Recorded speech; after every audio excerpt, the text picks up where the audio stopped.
ভিডিওতে ক্লিক করার জন্য আপনাদেরকে জানাই অসংখ্য অসংখ্য ধন্যবাদ। আপনারা দেখছেন আপনাদের প্রিয় ইউটিউব চ্যানেল ওয়াও 007। তো ফ্রেন্ডস, ইতিমধ্যে রাজ্যের বিপুল দানা দেখতেই পাচ্ছেন এখানে থাম্বনেলে দেওয়া আছে। এবং অন্নপূর্ণা ভাণ্ডার নিয়ে কিন্তু বড় বার্তা দিলেন কিন্তু শুভেন্দু অধিকারী। কি বলা হয়েছে চলুন জেনে নেওয়া যাক। ভিডিওটি সম্পূর্ণ দেখবেন। চ্যানেলে যারা এই ভিডিওটি প্রথম দেখছেন অবশ্যই চ্যানেলটিকে সাবস্ক্রাইব করে পাশে থাকা বেল আইকনটিতে প্রেস করে রাখতে ভুলবেন না। রাজ্যের বিপুল দানা, বকেয়া ডিএ ও অন্নপূর্ণা ভাণ্ডার নিয়ে কিন্তু বড় বার্তা দিলেন যে নতুন মানে যে মুখ্যমন্ত্রী হয়েছেন তিনি কিন্তু বলেছেন। শুভেন্দু অধিকারী কি বলেছেন এখানে বলা হয়েছে দেখতেই পাচ্ছেন যে রাজ্যের বিপুল দানা ও বকেয়া ডিএ নিয়ে কিন্তু বার্তা কিন্তু শুভেন্দু অধিকারীর। এখানে বলা হয়েছে নতুন সরকার গঠনের আবহে রাজ্যের বিপুল আর্থিক দেনা এবং সরকারি কর্মচারীদের বকেয়া মহার্ঘ ভাতা এবং মহিলাদের আর্থিক সহায়তা, নতুন প্রকল্প এবং অন্নপূর্ণা ভাণ্ডার নিয়ে কিন্তু গুরুত্বপূর্ণ বার্তা দিলেন শুভেন্দু অধিকারী। এখানে বলা হয়েছে যে দায়িত্ব গ্রহণের পরে কিন্তু নিজের কাজের চ্যালেঞ্জ এবং ভবিষ্যৎ পরিকল্পনা নিয়ে কিন্তু খোলামেলা আলোচনাও তিনি করেন।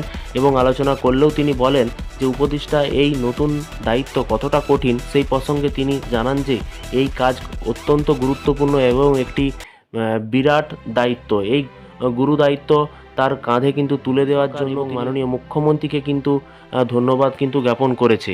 এবং তার পাশাপাশি আরও বলা হয়েছে যে জানান যে রাজ্যের বর্তমানে যে সমস্যা আছে, রাজ্যের যে বর্তমানে সমস্যা এতটাই বিশাল যে তা কোনো একজন ব্যক্তির পক্ষে একা সামলানো কিন্তু সম্ভব নয় বলেও কিন্তু বলেছে। এর জন্য কিন্তু সকলের সম্মতি বা সকলে একত্রিত হয়ে সহযোগিতা প্রয়োজন আছে এটাও কিন্তু বলেন।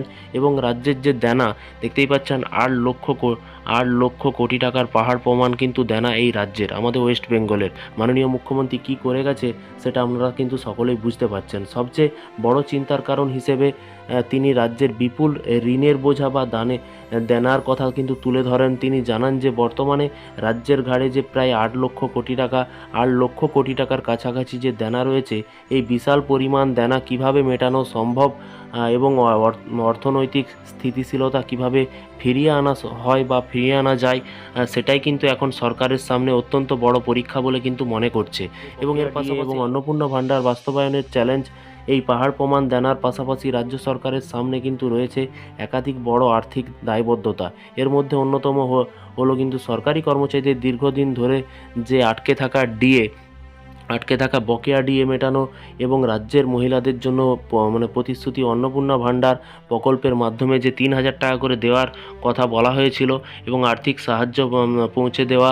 এছাড়াও সরকারের আরও একাধিক জনমূলক এবং আরও কিন্তু প্রকল্প পরিচালনা, বিপুল খরচ তো রয়েছেই। এবং সমাধানের দিশা কি বলেছে এখানে, কিভাবে সমাধান হবে এই চরম আর্থিক সংকটের মধ্যে, কিভাবে এই সমস্ত প্রতিশ্রুতি পূরণ করা সম্ভব হবে তা নিয়ে কিন্তু এখন থেকে গভীর চিন্তাভাবনা শুরু করতে হবে বলে কিন্তু তিনি স্পষ্ট করে দিয়েছেন। তবে সবশেষে তিনি আশা প্রকাশ করেছেন যে আগামী দিনে রাজ্য সরকারের সঠিক গাইডলাইন্স বা নির্দেশিকা মেনেই কিন্তু তারা এই কঠিন চ্যালেঞ্জ কিন্তু মোকাবিলা করতে পারবে বা কাজগুলো সফল করতে তারা সক্ষম হবে। এটাই কিন্তু আপনাদের মতামত নিচে কমেন্ট বক্সে কমেন্ট করে জানাবেন যে এই সরকার সমস্ত কিছু অন্নপূর্ণা ভাণ্ডার এবং যুবসাথীদের জন্য যে প্রকল্প এবং আরও যেসব এক্সট্রা প্রকল্প ডিএ এসব যদি দিয়ে দেয় খুবই একটা ভালো ব্যাপার। এবং সেটা কবে লাগু হয় সেটাই কিন্তু দেখার। তো এখনও পর্যন্ত কোনো রকম আপডেট আসেনি। এরকম আপডেট পাওয়ার জন্য অবশ্যই চ্যানেলটিকে সাবস্ক্রাইব করে রাখবেন। নতুন যখনই আপডেট আসবে অবশ্যই আপনাদেরকে জানানো হবে। তাই ভিডিওটি ভালো লাগলে একটি লাইক করবেন, চ্যানেলে নতুন হয়ে থাকলে চ্যানেলটিকে সাবস্ক্রাইব করে রাখুন পরবর্তী নতুন আপডেট পাওয়ার জন্য। ভালো থাকবেন, সুস্থ থাকবেন এবং নিজের খেয়াল রাখবেন। Thank you.